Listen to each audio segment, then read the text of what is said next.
Hello out there in YouTube land. This is my second recorded custom project that I am going to be working on. And my custom project pretty much centers around this gun here. And I hope that shows up pretty well in the photo there. There we go. That there is the Western Arms 1911 that is based on a movie gun.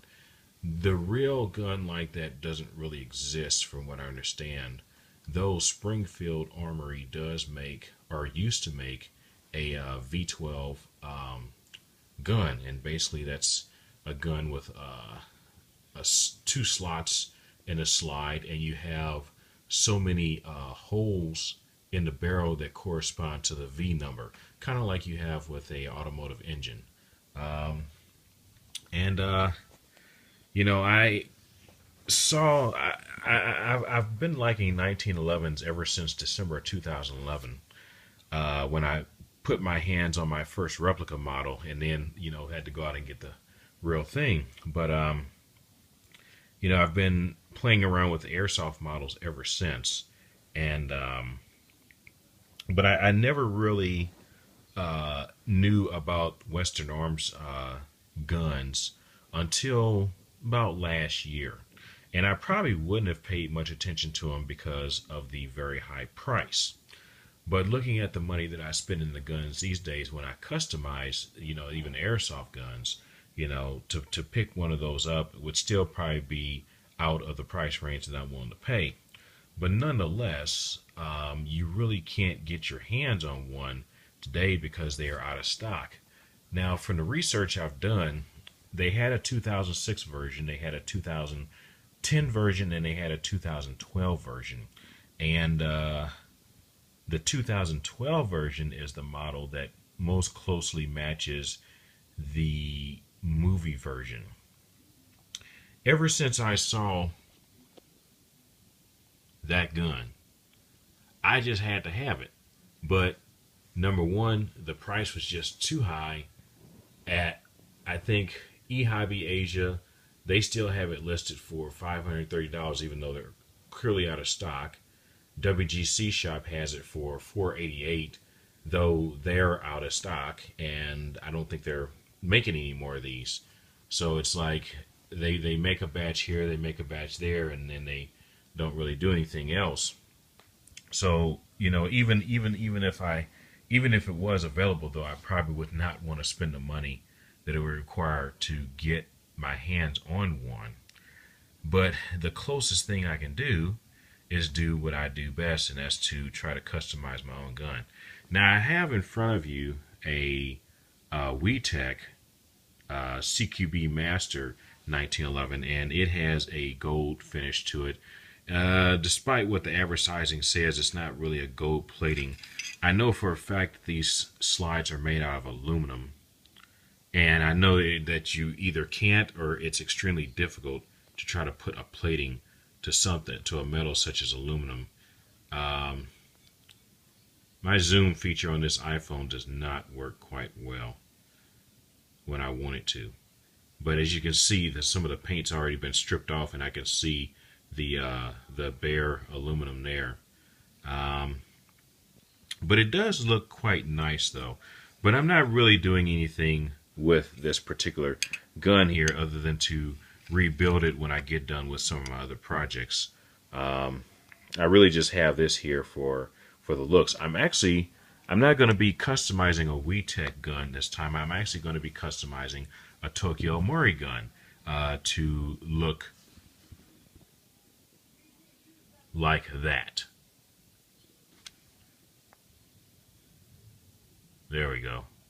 Like that. Because that is just cool.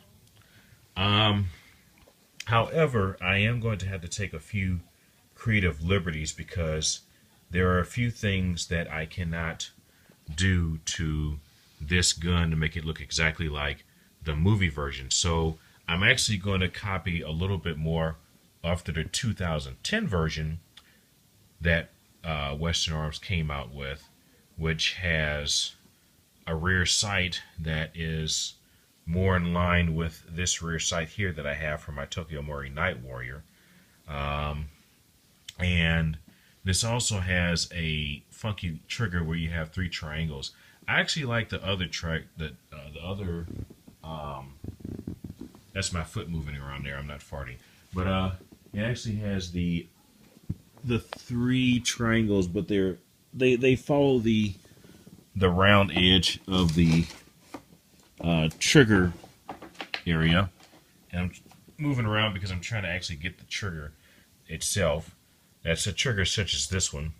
Now I don't know if I'm going to try to get a better quality trigger like such a Nova trigger that actually has a adjustment rather than just a little block in the back.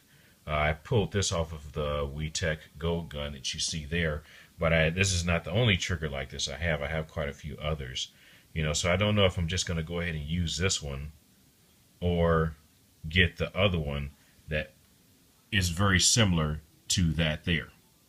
So they look about the same, but it doesn't have the adjustment. I'm not really trying to model.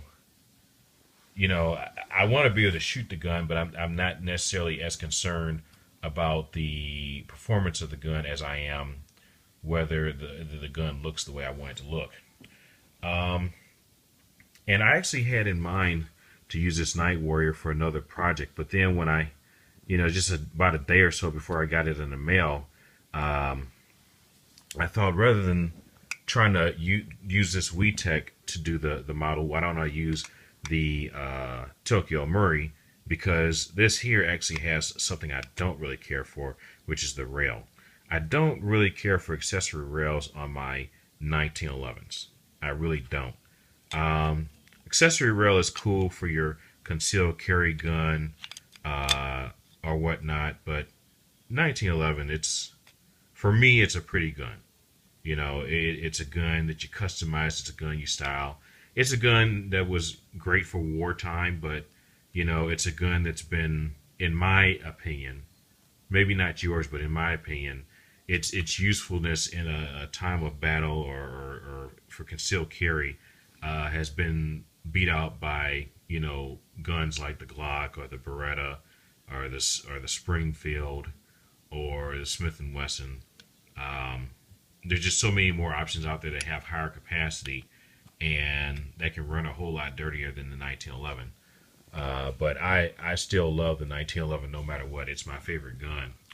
So I figured this would be a great place to start. And the reason I figured that is because, number one, like this Western Arms 1911 here, this gun has the Delta hammer.